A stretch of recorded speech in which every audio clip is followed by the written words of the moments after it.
Will Big Sky Player of the Year Steele Venters be Gonzaga's starting small forward this year? And what can Zags fans expect from the former Eastern Washington sharpshooter? Let's break it all down here on the Locked On Zags podcast.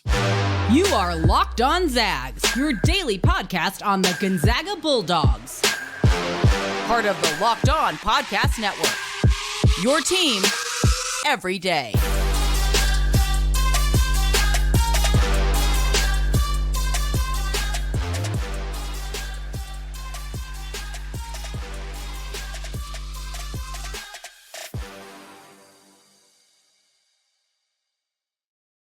What is going on, y'all? Welcome to the Locked On Zags podcast, part of the Locked On Podcast Network, your team every day. I'm your host and longtime Gonzaga podcaster, Andy Patton, here to bring you news and updates on all things Zag athletics. Today's episode of Locked On Zags is brought to you by Jace Medical. Empower yourself when you purchase a Jace case, providing you with a personal supply of 5 antibiotics that can treat over 50 infections. Get yours today at jacemedical.com. That's JASE medical.com. Well, folks, we are continuing our player preview series today, discussing every single player on Gonzaga's roster. We're going to take a look at their history, how they got to Spokane. We're also going to talk about their best case scenarios for this upcoming season, their worst case scenarios for this upcoming season, closing out the show with a more realistic role and expectations for them entering this season and a look towards the future. We started with Ben Gregg last week. We also ended with Ryan Nembhard on Friday, and now we continue the series talking about another transfer for the Zags in Steele Venters. Steele Venters' history: he's a 6'7" guard from Ellensburg, Washington, so didn't ultimately make it all that far, just a little farther east in the state. He initially committed to Eastern Washington back in April of 2019. He did redshirt during that 2019-20 season. For the record, he was coached by Shante Leggins, not only as a redshirt freshman when he did not play, but also in his actual freshman year. Shante Leggins was the head coach there. Tyler Robertson, who is, of course, now a starting guard for the Portland Pilots, likely first team All-WCC player this year. Fantastic talent. He is there. They were teammates for 2 years at Eastern Washington, coached by Shante Leggins, now the coach of the Pilots. The Groves brothers, Tanner and Jacob Groves, were there as well. Those were some very, very loaded Eastern Washington teams. Steele, again, did not play as a true freshman, but in his redshirt freshman year in that 2020-21 season, we saw him kind of sneak into the rotation a little bit, just 17 games for Venters in that season, but he did play about 10 minutes per night, 3.5 points, 1.4 rebounds, took 29 three-point attempts, knocked down 12 of them. That's good for a 41.5% clip. Then Shante Leggins took the job at UP. He took a handful of players with him, including Tyler Robertson, including Jack Perry, including Michael Meadows, a handful of guys all out the door. David Riley takes over as the head coach at Eastern, and Steele Venters blossoms. Immediately, some more playing time. He probably would have taken a leap anyway as a guy who'd been in the system for a couple of years, who was kind of primed to hit a bigger role in his second season as an actual player on the floor. But man, the glow up from that 17 games, 9.5 minutes, 3.6 points was significant. Because in that 2021-22 season, first under Coach David Riley, Steele Venters played 33 games. He played just under 34 minutes per night. He averaged a career-high 16.7 points per game, 3.9 boards, 2.2 assists, and just under 1 steal per game. He was very efficient, 47.5% on two-pointers, a blistering 43.5% on threes. That was on over 6 attempts per game. This dude straight up lit it up in that junior season, or I guess redshirt sophomore season for Venters. He's also 84.7% from the free throw line. All that led to him being all Big Sky's second team. Despite being 5th in the conference in total points, he didn't quite sneak onto the all Big Sky first team. He topped 20 points 11 times, so 1/3 of his games.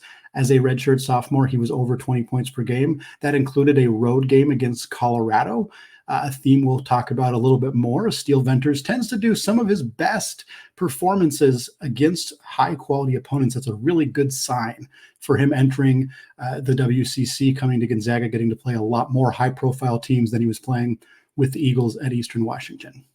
But again, that was not Steele's last year at Eastern Washington. He came back for that 22-23 season, looking to rebound off of a year where he averaged 16 points per game. And all he did as a redshirt junior was go ahead and win the Big Sky Player of the Year. He was snubbed from the all Big Sky first team as a redshirt sophomore. And he said, I'm just going to go win the whole dang thing. And he did that, even despite his numbers kind of taking a little bit of a dip, not in the super significant way. Again, he played about 34 minutes per game as a sophomore. He played 31 and a half minutes per game as a junior. So you saw his numbers come down a little bit as his overall minutes per game came down. He played 34 games, 15.3 points, 2.8 boards, 1.5 assists, and 0.8 steals. So again, a tiny bit down across the board, but not in a dramatic way. He also significantly improved his efficiency as a 2-point scorer. As a sophomore, he was 47.6%. As a junior, he bumped that all the way up to 54.9%. Just about 55% on 2-pointers. The 3-point percentage dipped a bit, went from 43 as a sophomore to 37.1% last season at Eastern Washington. Free throws stayed consistent, about 84.5%, but Steele was very, very consistent throughout the season for Eastern Washington. He scored in double figures in 27 of the team's 34 games. Only 7 games last year did Steele Venters not hit at least 10 points per game. And like we said, when it was against big opponents, when it was on the road, he showed up. 26 points on the road at Texas Tech. Eastern Washington went out on the road against a Big 12 team, and Steele Venters dropped 26. He also had 33 points on 11 of 12 shooting from inside the arc. That was against North Dakota State. Admittedly, not a great opponent, but still putting up 33 points per game is always going to be notable. He also had 27 points in an NIT victory over Washington State. Eastern played Wazoo twice last year, and we played him once in the regular season. He had 20 in that game, played him in that NIT tournament, and he had 27. 2 of Steele's 3 most productive games in terms of points scored were against Power 5 opponents. Once again, proving that this is somebody who didn't just rack up production by beating up on Northern Arizona and Portland State and Montana. This is a guy who, when the lights were the brightest, when they were playing the best teams, when the other team had better defenders, had a better chance in theory of slowing him down, and he was very clearly Eastern's best player last year, that's when he did his best work. And I think that tells you a lot about the kind of personality that he has, the kind of tenacity, aggression, hard work, all of that stuff, mentality in general, because guys who play for smaller programs like this, when they face those teams, you often see guys, they might still have 18 points, but it might come on 7 of 22 shooting or something like that. But no, when the lights were the brightest on Steele Venters, he went out and had some of the best games of his career, a tremendous sign of what he's capable of bringing to Gonzaga this upcoming season. And that's what happened. He entered the transfer portal on March 31st. And there was not a lot of mystery where he might go. Most people just kind of said, oh, he'll probably just make it the trip 30 miles, 30 miles out to go to Spokane from Cheney, Washington, and end up at Gonzaga. And that's what happened. And it only took 11 days, April 10th, 11 days after Steele Venters entered the transfer portal, he commits to Gonzaga. Of course, there was kind of the obvious fit. We knew Julian Strother was likely going to stay in the NBA draft process, which of course he did. We figured that we knew Rasir Bolton was gone. We figured there was a chance Malachi Smith would be gone. So there was definitely some opportunities for a guard or a wing to step into a role for Gonzaga, and the Zags got it done quickly with Venters. Again, early April, season was barely over, and Steele was already in a Gonzaga uniform. So let's talk about what this is going to look like. We know this young man can light it up against high-level opponents. Could he be a diamond in the rough for the Zags? Ryan Nembhard, Graham Ike, they're getting most of the attention, but could Steele Venters be a guy who maybe makes some more headlines than we're expecting? We're going to talk about his best and his worst-case scenarios coming up after a word from today's sponsor, Jase Medical. With storm shortages and pandemics and supply chain issues all over the place, we need to be prepared now more than ever. And everyone should be empowered to care for themselves and their loved ones during the unexpected. That's why Jase Medical offers the Jase Case. The Jase Case provides 5 life-saving antibiotics for emergency use and gives you the peace of mind so that you're not just hoping that you have access to medication in an emergency. Jase Medical makes sure that you have that medication in your hands. Jase Medical is simple. They handle everything from the online evaluation to licensed pharmacy medication delivery and ongoing consultation and care. So don't get caught unprepared. Get $20 off on these life-saving antibiotics today from Jace Medical by using my promo code LOCKEDON at checkout at jacemedical.com. That's JASE medical.com. Doctor created, doctor recommended, Jace Medical. Folks, I want to thank all of you for making Locked On Zags your first listen or your first watch of the day. Shout out to those everyday listeners checking out the show on YouTube as well. And folks, we're going to continue these player previews going throughout the week. I do want to give a shout out to the women's basketball team who had Adam Sandler on campus. We saw this just recently. It was posted as I'm recording this show. Very fantastic to see Adam Sandler in the house hanging out with the Gonzaga women's basketball team. We'll talk about it more on a later episode of Locked On Zags. But for now, we're going to continue our player preview conversation. And today we're looking at Steele Venters, transfer from Eastern Washington. He started his high school career in Ellensburg, went out to Cheney, and is now in Spokane. Hasn't ventured too far from the hometown, but should be a player who fills a valuable role for the Zags. And we're going to talk best and worst case scenarios. And for those of you who've listened to the previous two shows, we did Ben Gregg last Wednesday and Ryan Nembhard on Friday. Also, for those of you who maybe have listened to these kinds of episodes in previous years, we've done this for, I think, 2 years now here on Locked On Zags. You know that these are best case within reason and worst case without injury. The worst case for any player is they get hurt and they miss time. It's not productive to have that conversation. We're talking worst case on the basketball court. And likewise for best case, every player's best case scenario is that they win National Player of the Year.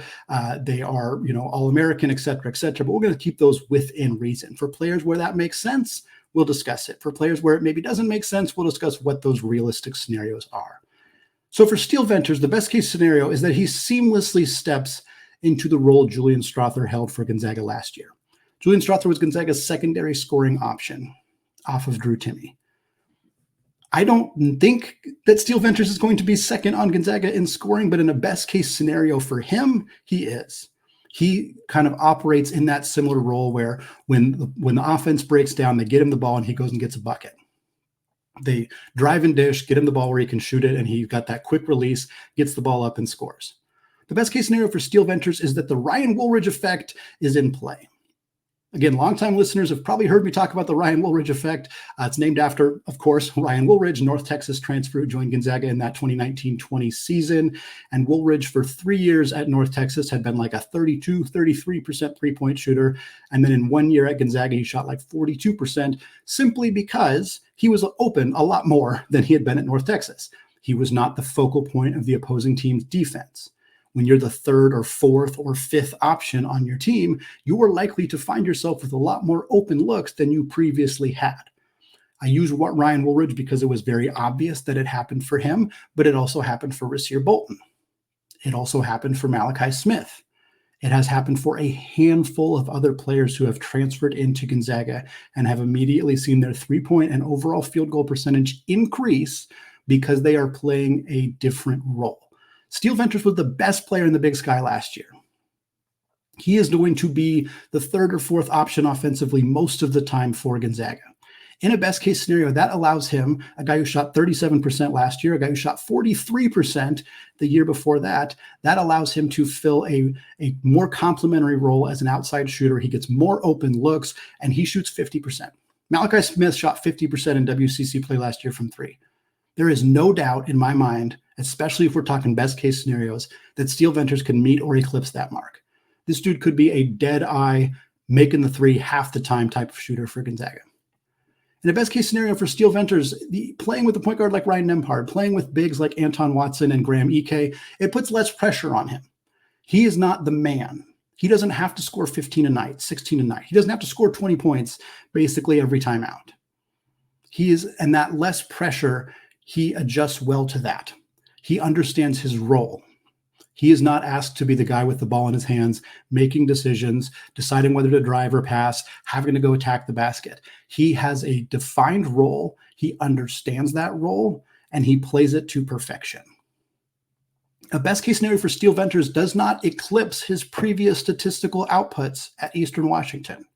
That's not likely the case here. I think it's possible he approaches 15 points per game, but I don't think he's going to top it.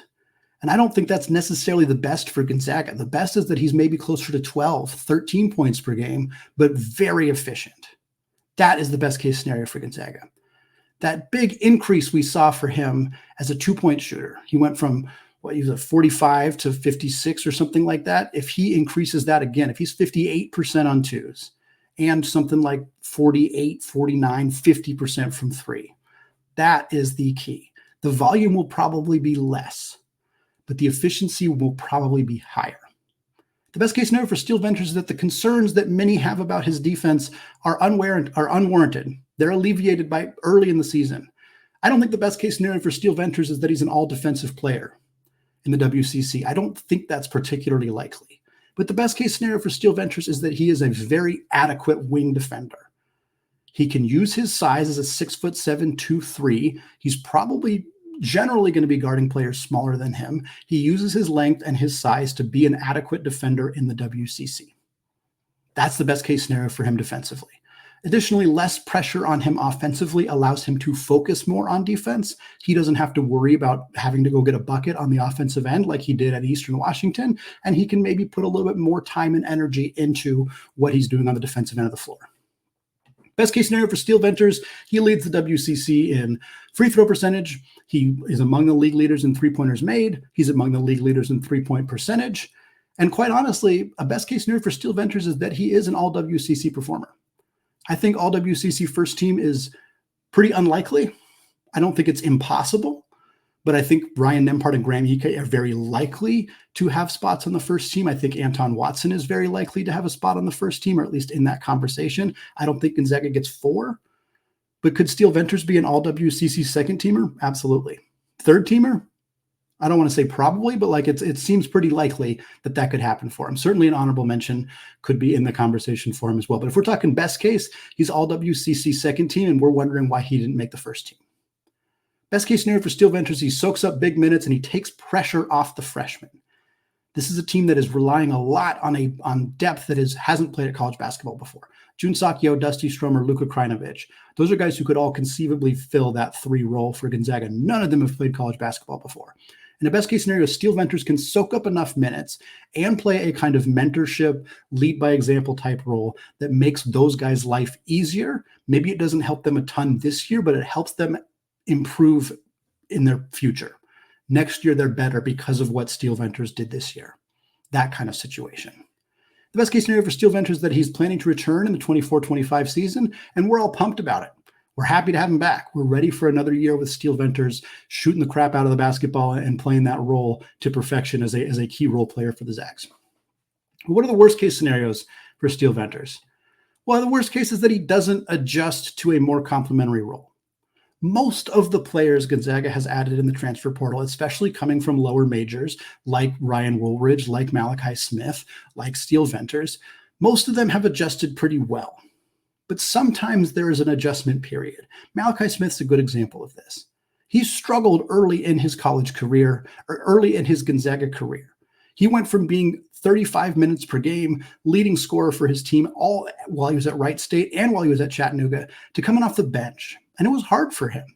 I don't know, I haven't talked to him a lot about it individually, but you could tell that he was struggling to figure out his place. And then when he found it, and he was great. There was times he was the best player for Gonzaga, but there was also times where he kind of disappeared. And in a worst case scenario for Steele Venters, it's kind of the same. He doesn't adjust well to being the third, fourth, fifth option offensively when he used to be the man. I'm not saying it's like a mental thing and he's like pouting or anything like that. I mean, I suppose that could happen, but I'm more just saying like his efficiency drops because he's not used to only shooting every 6 or 7 possessions as opposed to, getting a lot more shots like he did at Eastern. Some guys just don't adjust to being a complementary piece when they haven't had to be that throughout their career. For Steele Venters, the worst case scenario is that if he's not hitting 3-point shots at an effective clip, he's kind of unplayable. He's not ever been much of a passer, facilitator, distributor. He's not a great rebounder, especially for a guy his size. He's not known as a great defender. And in a worst case scenario, none of that stuff is really happening and he's not shooting very well. That makes him borderline unplayable. I don't think there's a worst case scenario where he's like entirely out of the rotation, but there is absolutely a worst case scenario where he loses playing time to young players, where Dusty Stromer plays over him, where Dusty Stromer starts over him. That could happen. I expect Steele Venters to begin the season in the starting lineup. I have been pretty steadfast about that, and I still do. But there's a scenario, and again, it's maybe not even the worst for Gonzaga, but there's a scenario for Steele Venters where he's not starting by the time conference play rolls around. There's a scenario where he's not starting by the time December rolls around. If he's struggling to adjust to that role, I think Steele makes sense in the starting lineup because I think you want a floor spacer who doesn't need a bunch of touches but can score points in a hurry. Steele has to be ready to adjust to that role. There's no indication that he's not, but if we're talking worst case scenarios, that's what it is, that he doesn't, that being a more complementary piece doesn't suit him. And because he doesn't have other skills that really pop, his main skill that makes him a valuable Gonzaga basketball player is that outside shooting. If that's not there, he loses playing time. He becomes the seventh man while Dusty Stromer's in the starting lineup or Jun Seok Yeo's in the starting lineup. And he's playing less and less. That's the worst case scenario for him. The defense is an issue. It causes him to lose playing time. And he's coming off the bench. By the end of the season, the worst case scenario, he's not a clear part of the team's future. There's an expectation perhaps that he's going to enter the transfer portal and play somewhere else for his final year of eligibility. That could happen in a worst case scenario for Steele Venters. We're going to close out the show talking about more realistic scenarios. What are the likely expectations for Steele Venters next year? What is the role we expect him to play, as well as his future with the program? All of that coming up after a word from today's sponsor, eBay Motors. Passion, drive, and patience. That's what brings home the winning trophy, and it's also what helps keep your ride or die alive. eBay Motors has everything you need to maintain your vehicle and level it up to peak performance. From superchargers, roof racks, exhaust kits, LED headlights, and more. Whether you're into speed, power, or style, eBay Motors has got you covered. And with over 122 million parts to choose from for your ride or die, you'll always find exactly what you are looking for. Plus, with eBay's Guaranteed Fit, your part is guaranteed to fit your car every time, or you get your money back. Because with eBay Motors, you're burning rubber, not cash. With all the parts you need at all the prices you want, it's easy to turn your car into the MVP and bring home a victory. Keep your car alive at ebaymotors.com. Eligible items only. Exclusions do apply. eBay's Guaranteed Fit is only available to U.S. customers.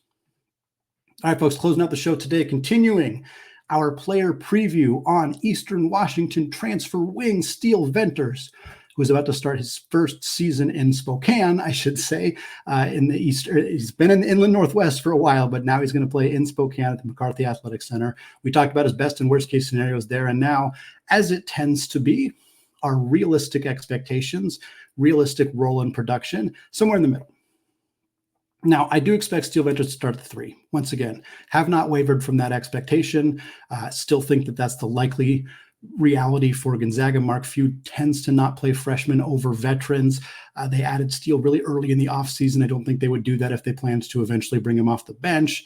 I don't think any of the freshmen are going to take that spot from him. You never know. I don't think it's impossible to imagine somebody else starting over Steele Venters, but I am expecting that that is what happens. I expect he starts alongside Ryan Nembhard and Nolan Hickman in the backcourt and Anton Watson and Graham Ike in the front court. I expect Dusty Stromer and Jun Seok Yeo to give him everything they can in the preseason leading up to the first game of the season, but I do expect ultimately Steele will win out and play the majority of those minutes. Now, I don't think Steele's going to play 32, 33 minutes per game like he did at Eastern Washington. I think he's more like 25 minutes per game, maybe up to 28 minutes per game. He certainly could play closer to 30 minutes per game, but I think that Gonzaga is going to want to get some of those young guys more minutes. I think Jun Seok Yeo offers really unique matchup problems if Gonzaga is willing to play him at the three.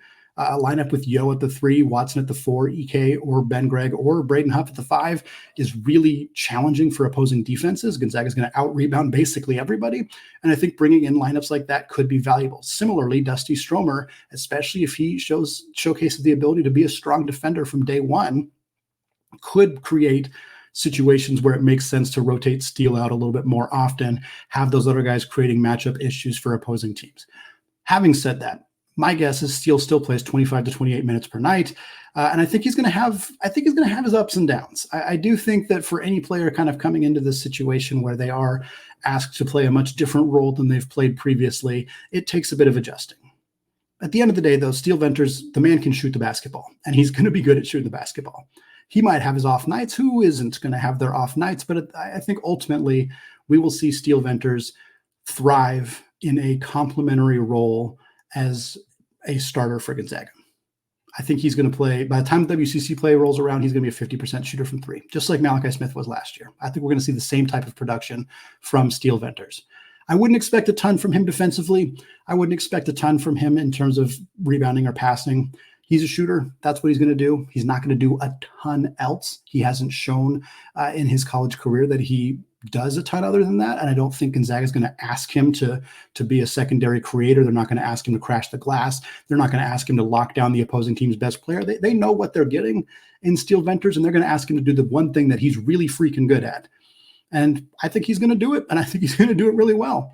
In terms of an actual projection, I don't like going super specific, but I'll give you something here. I think, let's say 26 minutes per night, 10, 11, 12 points, somewhere in that range, 49-ish% from three. Basically, what I've done here is split the difference between Malachi Smith and Julian Strawther. Malachi Smith played 21 minutes per game last year. He averaged 8.7 points. Julian Strawther played 31 minutes per game last year. He averaged 15.2 points. Splitting that right in the middle, you get 26 minutes, you get about 11 points per game. That's kind of where I think Steele's going to be. Certainly other players will have to pick up some of that slack to help replace the rest of the production from Strawther, to help replace the rest of the production from Smith, of course, the production from Rasir Bolton. There's a lot of players out the door, but I do think that Steele is capable of being not quite Julian Strawther. Julian was 15 points per game, first round pick in the NBA draft. Like, those things aren't going to happen for Steele, but I think he's capable of replicating a similar amount of his production, at least as a scorer. And I think that other players can pick up the slack in some of the other areas to kind of help get this team back on track and being a similar level of production as they were last year. I don't think Steele's an all-WCC player necessarily. I think there's a chance he's a third teamer. I think there's a pretty good chance that he's like an honorable mention. But I don't know that the production is going to be quite there for him to be a second teamer. Again, best case scenario for him, yeah, he's in that conversation. But I think the likely scenario is that he's an honorable mention as opposed to being on an actual team. And then there's his future. What happens after this? Because Steele Venters has 2 years of eligibility remaining. So he will play this year, and he will have 1 more year of eligibility after that. He could return for the 24-25 season. And if Steele Venters puts up the projection that I'm saying here, 11, 12 points per game, 26 minutes per night, well, there's a pretty good chance he comes back. Why not run it back? Why not do that again? Of course, he's going to face even more pressure from somebody like Yeo or Stromer or Krinovich, or, of course, anybody else who might come into the fold for Gonzaga. Maybe that isn't appealing to him. He doesn't want to come back and have to fight for his role again. I think that was an element of the situation with Malachi Smith. Certainly guys who've been in college for many years sometimes just want to graduate and move on, go somewhere else. Steele Venters did declare for the NBA draft last year. He tested the NBA draft waters. Now, he was never super serious about leaving. Like, he just committed to Gonzaga and then was doing all the NBA draft workout. I think it was pretty clear to Steele and to the people that were working with him that he was planning to go to Gonzaga, but he got valuable feedback. He got feedback from the draft scouts, from the analysts, from people there telling him, here's what you want to work on. Here's the things we want to see from you. I think it's possible he does that again next year. Why wouldn't you? Go get that feedback. Go get that information. Do I think Steele Venters is an NBA player? No, honestly, probably not. He's 6'7". He shoots the lights out. Those 2 things alone will get you attention. But is the athleticism at the NBA level? We'll have to see. From what I've seen from him at Eastern Washington, no, it's probably not there. Defensively, no, he's kind of a liability at the college level, probably would be a significant issue for him at the NBA level. But he's got the size, he's got the shooting. Check it out. See what they say. But I think ultimately Steele Venters is going to be in Spokane for 2 years. And then after that, he'll have a lucrative professional basketball playing career, although I don't expect it to happen in the National Basketball Association. That's going to wrap us up for today here on the Locked On Zags podcast. We got 2 more of these coming your way later this week to close out the week. We'll be back next week with a couple more as well as we get closer and closer to the start of the college basketball season. November 3rd, Gonzaga versus Lewis Clark State is coming up. Very excited to be talking about some real Gonzaga basketball very soon. Thank you so much for listening. You can follow the show wherever you get podcasts. You can find us on YouTube as well. Check out the Discord channel. There's a link in your show notes. You can go there, and we're chatting Zags 24/7, totally free to join. But again, thank you so much for listening. And until next time, as always, go Zags.